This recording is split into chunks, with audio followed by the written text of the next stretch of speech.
Bonsoir à toutes et à tous et bienvenue sur Radio Fringale. J'espère que vous allez bien. C'est l'off-season de route. On reprend un petit peu cette petite routine d'interview. Et qui de mieux pour rattaquer cette année que quelqu'un qu'on avait déjà eu la chance d'avoir avec nous début février de l'an passé. C'est Romain Debord. Salut Romain, comment vas-tu ? Salut, ça va super. Content de pouvoir faire une nouvelle interview avec vous ce soir. Ouais, on est super content de t'avoir. Du coup, l'année dernière, tu finissais une saison de cyclocross hyper bien remplie.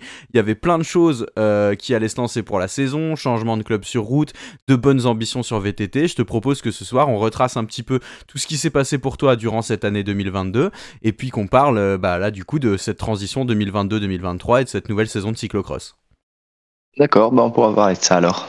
Nickel, alors l'émission s'appelle Un verre avec, comme l'an passé. Alors déjà Romain, qu'est-ce qu'on te sert pour cette demi-heure qu'on va passer ensemble ? Je crois que l'année dernière j'avais pris un coca, ouais. Et je pense que je vais rester sur le même choix. Ok, toujours un coca. Une valeur sûre. Voilà, c'est ça.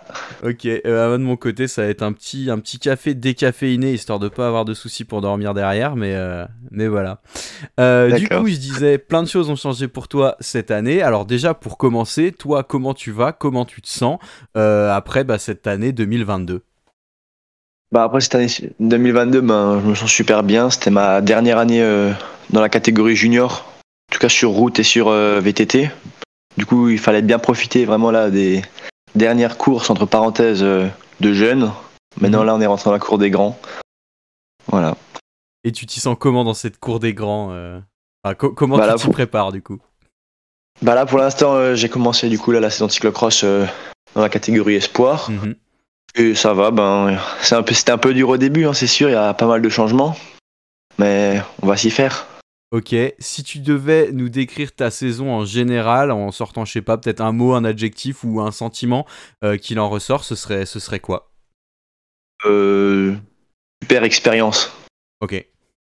Oui, avec la sélection des championnats du monde, vraiment, c'était un peu... C'était surtout ça, cette saison, le grand point fort. Du coup, sélection championnat du monde de VTT au G. Voilà, c'est ça. Ok, on va en reparler un peu plus en détail tout à l'heure. Ouais. On va commencer du coup par le début de saison et la route. T'avais signé du coup en début d'année au CC Etup. Si je dis pas de bêtises, c'était ton vrai premier club de route. T'en avais déjà fait un peu avant, C'est ce que tu nous avais dit, mais là tu te lançais là-dedans. Quelle sensation t'as eu ? Comment ça s'est passé ? Est-ce que t'as l'impression d'avoir progressé ? Est-ce que ça t'a donné envie d'en faire plus à l'avenir ? Oui, déjà quand j'ai pu intégrer le CC Etup, je m'y suis direct bien senti. Un bon esprit collectif. Et après, c'est sûr que la route, comme j'avais pu en parler l'année dernière, ça nous apporte beaucoup pour le VTT, même pour tout. Du coup, j'ai quand même vu une différence par rapport aux années précédentes, là, en faisant un peu plus de route.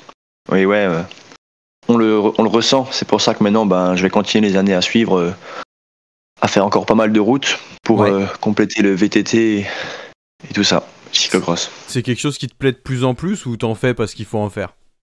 Non, la route, c'est toujours quelque chose que j'ai bien apprécié toute la saison là. Quand j'avais des courses de route, vraiment, j'étais motivé. J'avais vraiment hâte d'aller les faire. C'est vraiment pas quelque chose que je me dis, il faut juste que je le fasse. Ça me plaît. Ok. Au niveau des performances, est-ce que ça fait pas un petit peu bizarre parce que tu fais des super perfs en VTT, en cyclocross pareil, sur route t'es peut-être un peu plus en retrait. Ça fait quoi du coup de passer d'un statut des fois de favori ou de coureur à battre à un statut un peu plus peut-être anonyme ? Comment tu le vis toi lors des courses ?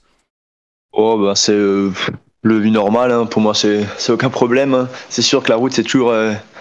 C'est vraiment, faut vraiment être complet pour bien se débrouiller. Et après là, pour ma première année, c'était un peu de l'expérience que j'avais pas encore. Du coup, c'était un peu une année un peu de découverte dans la compétition de route. Mais c'est pas un problème de pas réussir à faire des très bons résultats. Ouais. Dans le peloton, ça se passe bien. Oui, ça se passe bien. Ok. Si tu devais retenir un résultat ou une course qui t'a un petit peu marqué cette année sur route, ce serait laquelle ? C'était ma première course par étape. C'était Tour de Haute-Saône, je crois. C'était ça, ouais. C'était sur 3 jours. Du coup, c'était ma première grosse course par étape avec un 130 bornes le deuxième jour. Du coup, c'était une bonne expérience et ça m'avait plu.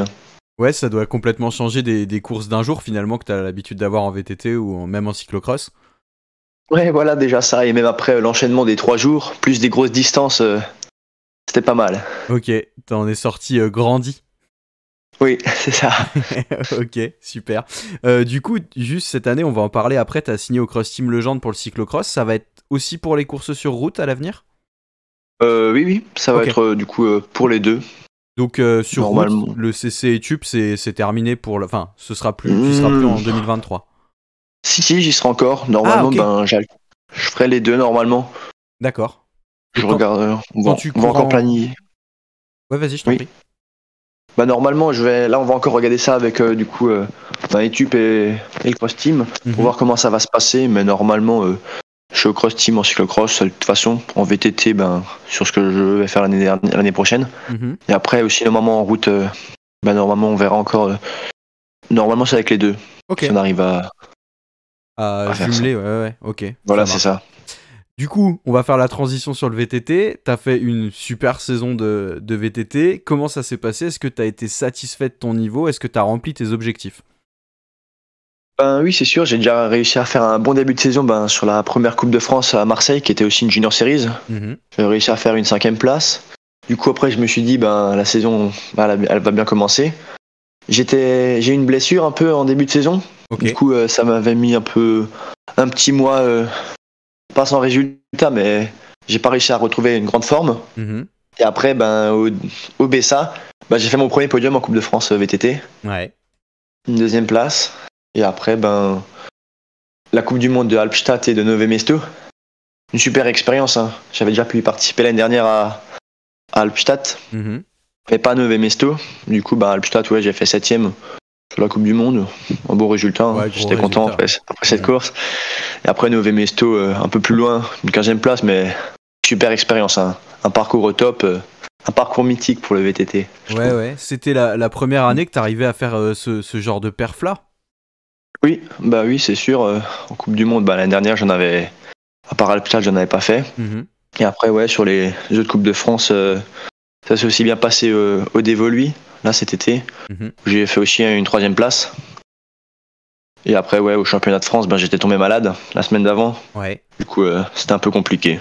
Mais sinon, est-ce que c'est bien dévenu. On pourrait dire que c'est la confiance que tu avais un petit peu engrangée parce que tu as fait une super saison de cyclocross l'année dernière avec ton podium sur le championnat de France. Est-ce que tu as eu l'impression de surfer sur cette vague-là, d'avoir passé un cap, ou tu as vraiment pris ça discipline par discipline et quand tu es arrivé sur le VTT, tu t'es dit bon, maintenant c'est VTT, focus VTT? Un peu des deux. Je me suis dit que le cyclocross et le VTT, c'est quand même bien 2 disciplines à part, que c'était pas parce que j'avais fait une super bonne saison en cyclocross que ça allait être pareil en VTT. Et c'est après la saison, du coup les 2 saisons sont assez ressemblées. J'ai réussi à faire des bonnes places au niveau national dans les 2 disciplines et voilà. Ok, top. Du coup, point d'orgue de cette magnifique saison de VTT, ta sélection pour les championnats du monde au jet. Qu'est-ce que tu retiens de cette expérience? Est-ce que tu peux un petit peu nous raconter ce que tu as vécu lors de ces championnats du monde? Ouais, déjà pour les championnats du monde, on a fait une bonne préparation avec l'équipe de France. On avait pu faire plusieurs stages avant les championnats du monde pour bien les préparer. On était allé sur le site des jets pour voir un peu déjà le circuit, comment ça allait être et tout. Et après, c'est sûr que faire un championnat du monde, c'est déjà exceptionnel. Et en plus, là, c'était en France. Ça veut dire qu'on avait le public français qui nous a vraiment supportés. Ouais. On avait la famille, les amis, les proches, vraiment il y avait vraiment une super bonne ambiance. Hein. C'était vraiment ça. Hein. Ouais. Genre, il y avait la course déjà, c'était énorme.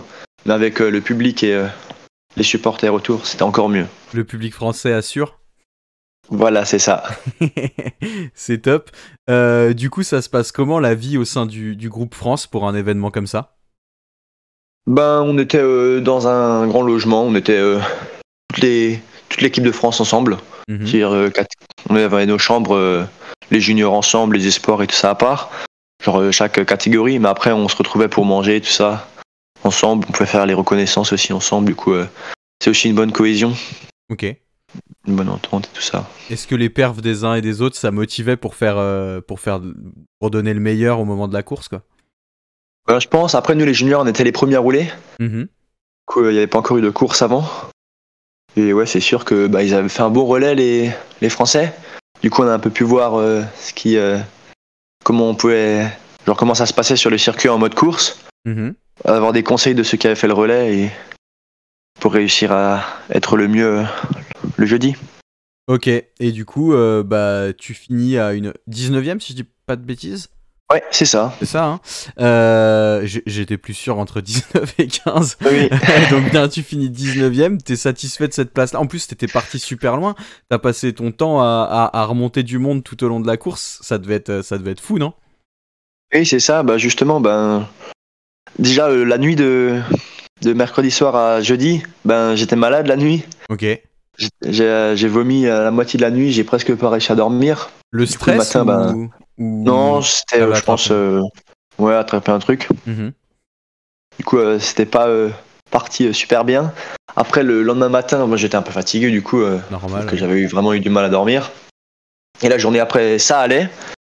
Du coup, au départ, j'avais un petit peu de fatigue, mais sinon plus rien au niveau du ventre. Et ouais, je suis parti, je crois, 46e. Et dans la première montée, j'ai eu un peu du mal à bien me placer. Ça veut dire qu'en haut de la montée, j'étais encore à la même place. Ouais, ok. J'avais pas réussi à faire un bon départ. Et après, j'ai réussi vraiment à bien me mettre de la course, à donner tout ce que je pouvais. Hein. Vraiment, je crois que je me suis jamais mis autant à fond sur une autre course que celle-là. Ah, tu m'étonnes. Ouais. Et du coup, j'avais réussi à revenir, je crois, à la 11e position, à l'avant-dernier tour. Et je déraille dans le Pierrier. Oh, et dans le même tour, je crampe, du coup. Ok. Du coup, je repère quelques places pour passer à la 20e place et dans le dernier tour, réussir à l'arrivée à la 19e. Ouais, avec un peu plus de réussite, le top 10 c'était pas loin. Voilà. Quoi. Oui, c'est ça. Après, je suis quand même super content de ma 19e place. Hein. Ouais, ça reste quand même une course super. Bah ouais, carrément. Et puis, en étant parti aussi loin, en ayant eu les aléas que tu avais eu pendant la semaine, ça a dû aussi te mettre le moral en haut en te disant le jour où tout est aligné, clairement, il y a une grosse perf à aller chercher, quoi. Oui, c'est sûr. C'est pour ça que c'était un peu dommage quand même que ça arrive là, mais bon, c'est comme ça. Ouais, c'est le sport, on va dire. Voilà, c'est exactement ça. Ok, est-ce que tu as encore des choses à dire sur cette saison de VTT où on fait la transition vers les sous-bois et le cyclocross? Ouais, je peux encore dire peut-être que c'était vraiment une bonne année aussi par rapport au team. J'ai bien été. C'était ma dernière année du coup au Teamaz, qui m'ont bien aidé au niveau matériel, le magasin Vélotop. Ok. C'était cool d'être avec eux ces deux années. Et voilà, ouais. Après maintenant, au Cross Team Legendre. Donc tu seras Cross Team Legendre pour la saison VTT. Voilà, c'est ça. Ok. Et c'est nouveau pour le Cross Team ou ils avaient déjà des athlètes VTT au sein de l'équipe? Ils en avaient déjà qui faisaient quelques courses VTT. Après, oui, c'est sûr que moi maintenant, je vais aussi faire un peu moins de VTT. Ok. Que les autres années. Très bien. Alors, on parle du Cross Team Legendre. C'est un peu le gros changement de ta carrière et de ta saison qui vient d'arriver sur cette dernière partie de saison. C'est la plus grosse équipe de cyclocross français, je pense qu'on peut le dire. Comment ça s'est fait, cette signature? L'année dernière, après mes bonnes places un peu, on peut dire que je me suis dit que ça pourrait être bien pour les années à venir de trouver une structure. Et du coup, le Cross Team Legendre, j'avais pris contact avec eux en fin de saison junior. Ok. C'est toi qui avais pris contact ou c'est eux qui t'avaient contacté? C'était un peu des deux. C'était moi qui avais fait le premier pas. Et après, on a continué à discuter et tout ça. Ok. Pour peut-être... c'est sûr qu'en cyclocross, c'est toujours bien d'avoir une structure. Hein. Et même après, en tant que coureur, être dans une structure, c'est mieux qu'être seul. Ouais, bien sûr. Ouais. Et du coup, je me suis dit que c'était déjà un team alsacien.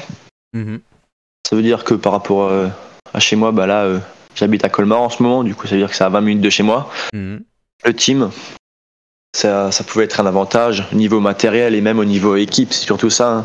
Être avec un collectif qui a de l'expérience, avec Steve Chenel qui est dans l'équipe, qui peut vraiment nous apporter beaucoup. Tous les coureurs ont vraiment beaucoup d'expérience au niveau grosse course et au niveau conseil. Du coup, c'est top d'avoir pu intégrer une équipe comme ça. Carrément. Du coup, comment ça se passe en interne? Comment les objectifs sont définis entre les coureurs? Là, moi, c'était un peu la première année. Du coup, en début de saison, on va pas dire qu'on n'avait pas d'objectif, mais il fallait bien commencer. Du coup, à la première Coupe de France, du coup, à Nome, c'était un peu faire le mieux possible et voir ce qu'on peut valoir en espoir 1 au niveau national. Après, c'est sûr que les week-ends là de Coupe de France, on roule le samedi avec les élites. C'est toujours un peu compliqué. Déjà avec la différence junior espoir. Il y a déjà les 4 années d'espoir. On a de la différence d'âge avec les espoirs 4. Et quand on roule encore le samedi avec les élites, il y a quand même un gros cap. Ouais. Et ça va du coup le cap ou clairement c'est une galère parce que t'as quand même perfé pas mal. Enfin, je veux dire, oui. À 3 là, ce week-end, tu vas chercher une 23e place. Enfin, c'est bien quoi. Oui, c'est sûr. Oui, bah après déjà le temps de course il change. L'année dernière en junior, on roulait un peu plus que de 40 minutes et là, quand on roule avec les élites, les premiers élites roulent 1 heure. Ouais. Du coup, moi, à peu près, je roule un peu 1h05 à peu près. Du coup, ça fait quand même un gros temps de course par rapport à l'année dernière. Mais après, là, ça va, je commence à m'adapter. C'est sûr que ça prend direct un gros rythme. Même en étant à la 30e place, il y a encore un énorme rythme par rapport aux autres années. En junior, c'est des temps de course de combien de temps? Enfin, pas en junior, pardon, en espoir, vous avez un temps de course de combien de temps? En espoir, c'est 10 minutes de moins, c'est 50 minutes normalement. Ok. Et toi, tu sens vraiment du coup une grosse diff entre le fait de courir 1 heure, voire un peu plus, ou 50 minutes?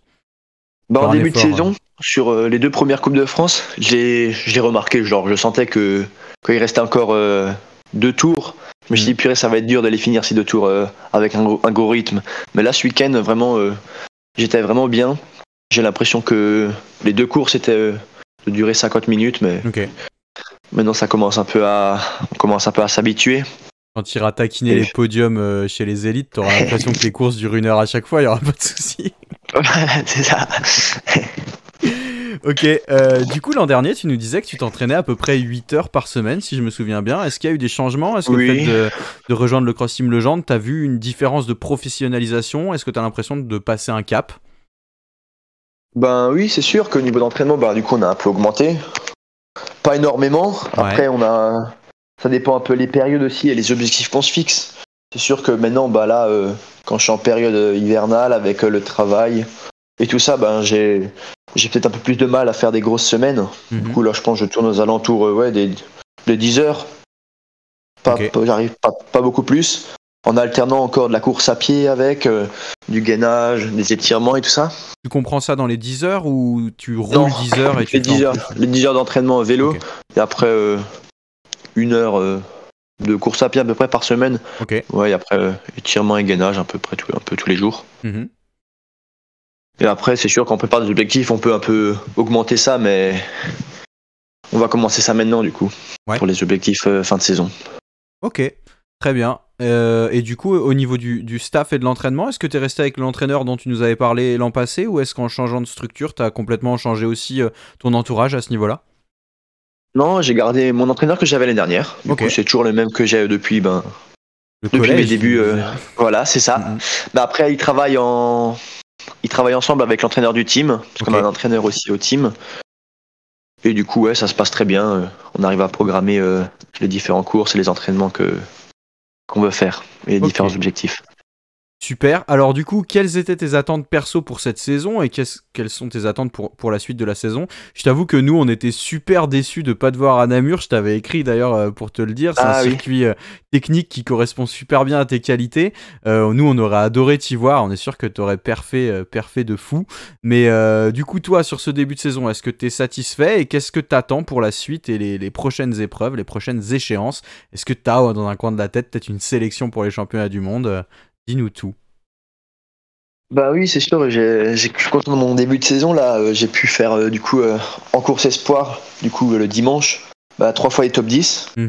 À la première manche, une 8e place, à Camor 5e et ce week-end, 9e. C'est sûr que c'était pas vraiment mes attentes. J'aurais pensé faire quand même un petit peu plus loin. Mais du coup, c'est cool d'avoir réussi à rentrer dans le top 10, même dans le top 5, sur la deuxième manche. Et maintenant, on va essayer de vraiment avoir comme objectif et bien préparer les championnats de France. Pour le mois de janvier. Et si j'arrive à peut-être être sélectionné en Coupe du Monde pour la manche de Besançon, à la rigueur encore une autre Coupe du Monde. Et après on verra encore. Déjà se baser sur ces 3 critères-là. Ouais, l'équipe de France, elle sélectionne combien de coureurs en espoir pour les Coupes du Monde? Pour les Coupes du Monde, ça dépend.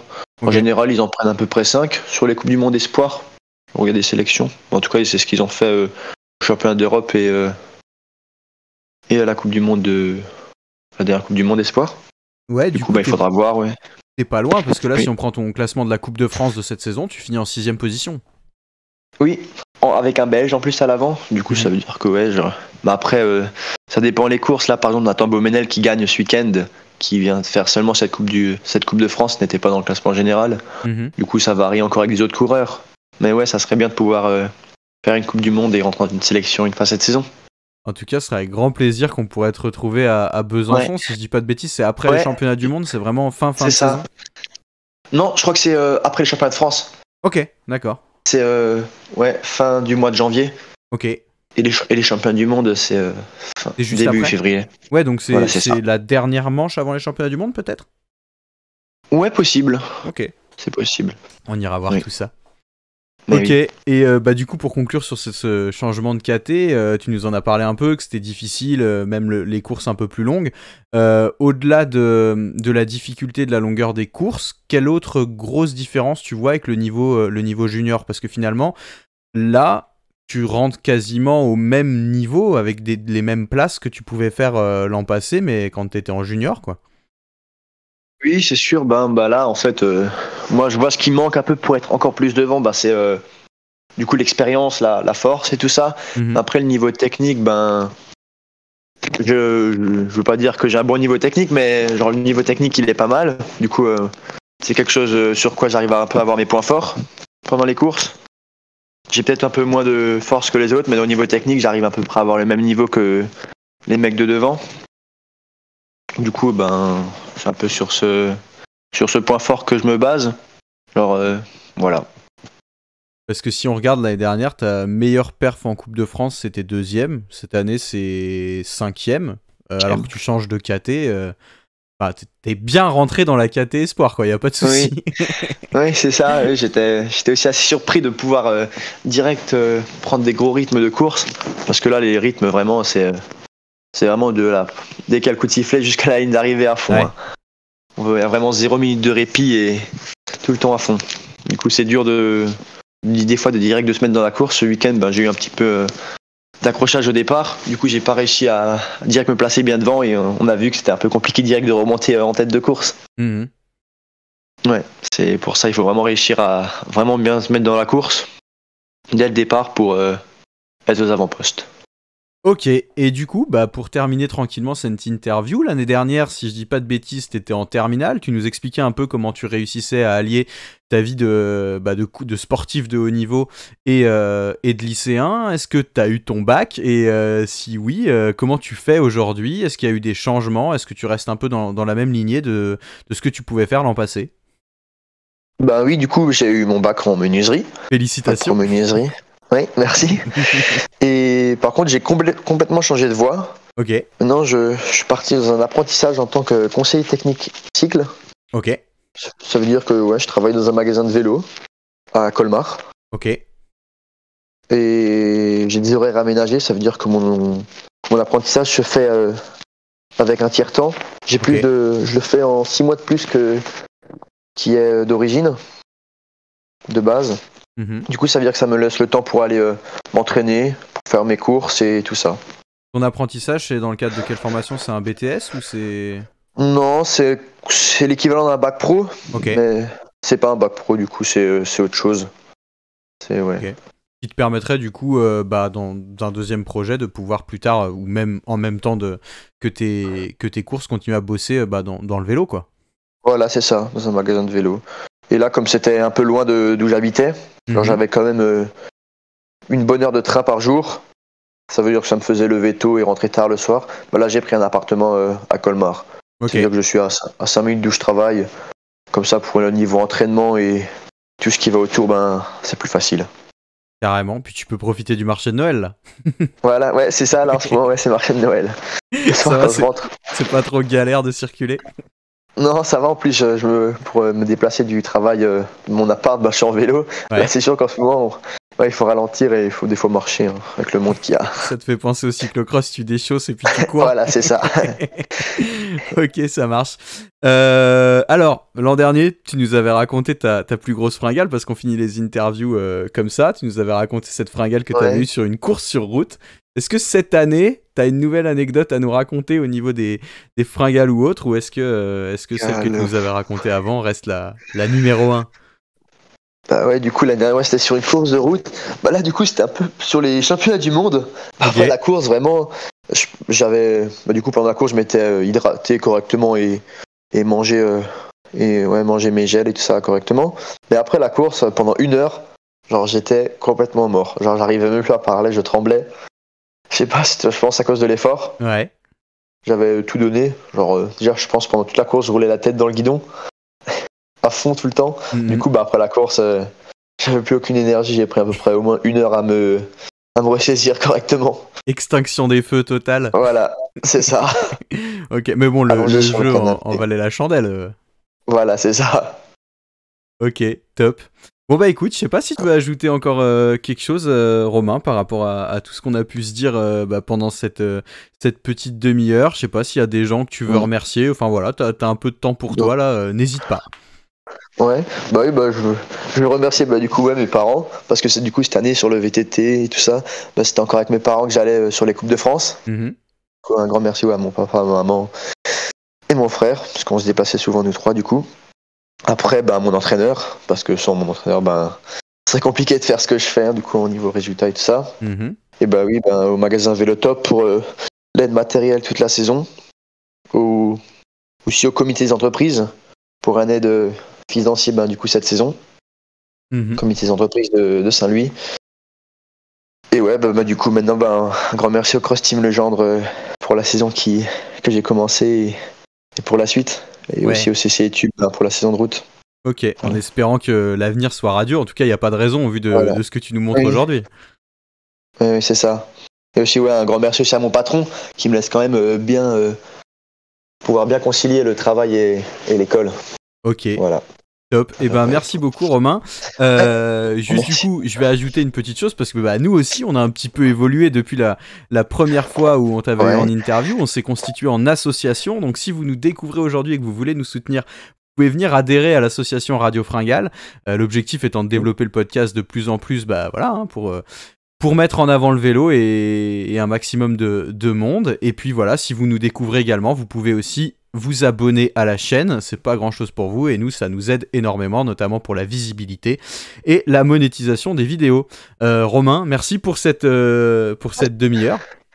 Oui, merci à vous, c'était cool. Ouais, prends bien soin de toi et puis peut-être à l'année prochaine pour un nouveau point quand tu nous expliqueras comment t'es devenu champion d'Europe. Ça serait bien. Ça roule. Merci mesdames, messieurs de nous avoir suivis aujourd'hui. Prenez soin de vous. N'hésitez pas, comme je disais, à nous rejoindre soit directement dans l'asso, soit en vous abonnant à la chaîne. En attendant, ciao ciao. Pensez à vous alimenter car la fringale guette, vous connaissez. Bonne soirée, à la prochaine. Salut. Salut.